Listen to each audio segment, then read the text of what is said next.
I just wanted to read some of the things that I've written. You know, I've probably written on 50 different notebooks since I've been with Stan. And let's see, probably 20 of them have gotten thrown out. There's maybe half of that in storage that was left over. They disappear whenever I try to bring them to his attention. They disappear, like if they have writings in them. When I used to try to talk to him, only without writing, his suggestion to me was that maybe I should just start writing it down so I can express myself better. Maybe we can communicate better if I write down my feelings. The very first thing I wrote to him, I remember watching him walk in the house, put them on the floor, step on top of them, and then crumple them up and throw them in the trash can. I was standing there, or sitting there on the floor, sobbing. And then he left for 4 days or something to the res and never said a fucking word after he fucking tossed them in the trash. Didn't even make it in the trash can with half of them. They had big muddy boot prints all over them. So that's what I get for taking this suggestion.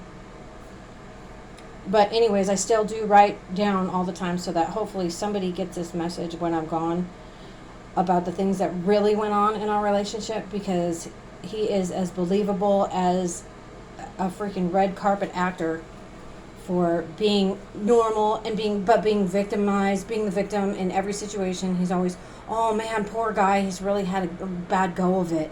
Oh gosh, he was born with some really bad luck. Oh, poor Stan. Oh my gosh, look at all he's gone through. No, it's not all he's gone through. It's all he puts people through.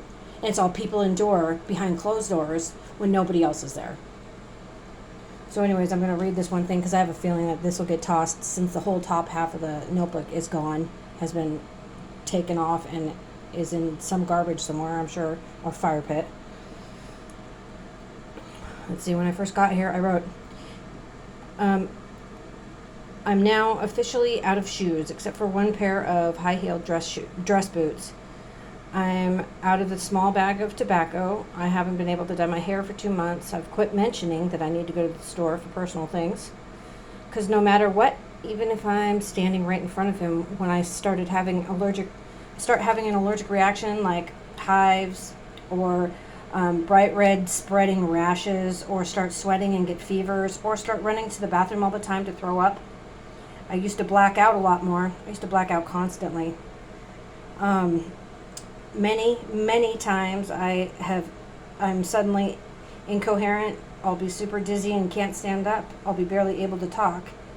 So even though he knows all about the allergic reactions and what they're from, being around all these molds and things that are contaminated by the molds, he won't stop doing whatever he can to sneak them wherever we sleep, or to sneak them around me in any way by hiding them. He takes them up one thing at a time. He will take them into the bedroom and put them right next to wherever I sleep. If I specify that a specific item is like every time I get around it, I seem to like break out in these hives, or I get fevers, or I'm suddenly like don't even know where I'm at, or can't see straight, black out. It doesn't even matter. He still does it. He still does it. He will literally hide things in his pockets and take them up to the bedroom wherever I'm at to do this. He's done this ever since I very first told him that I didn't want to be around just one fucking thing. He put it next to the nightstand and started doing it consequently with every single thing in that particular area, because our last place had 2 sheds. It had like a shed, and then they had a shop.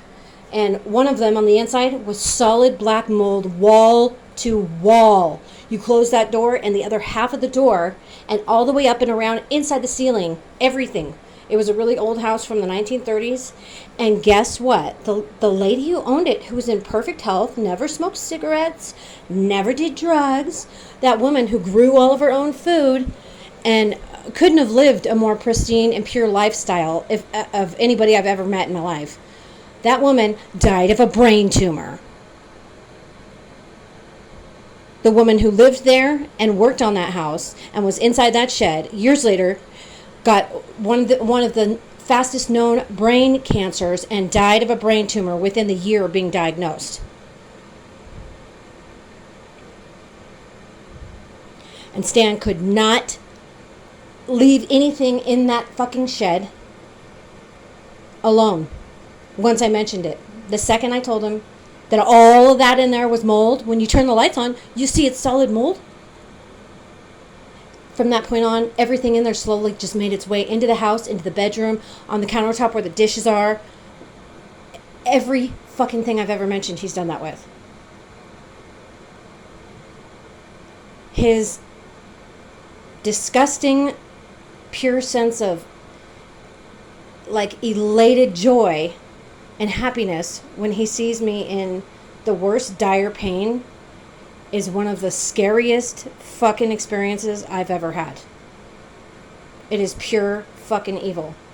And he is absolutely like enthralled and loves when I am totally destroyed enough to be on the floor sobbing from pain, or when I'm have to yell out because something is fucking excruciating or something happens. That man literally is energized like a fucking 20-year-old college student at a nightclub.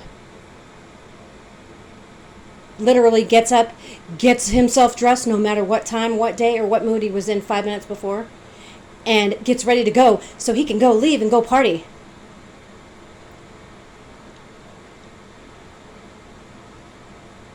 Evil, evil, fucking evil.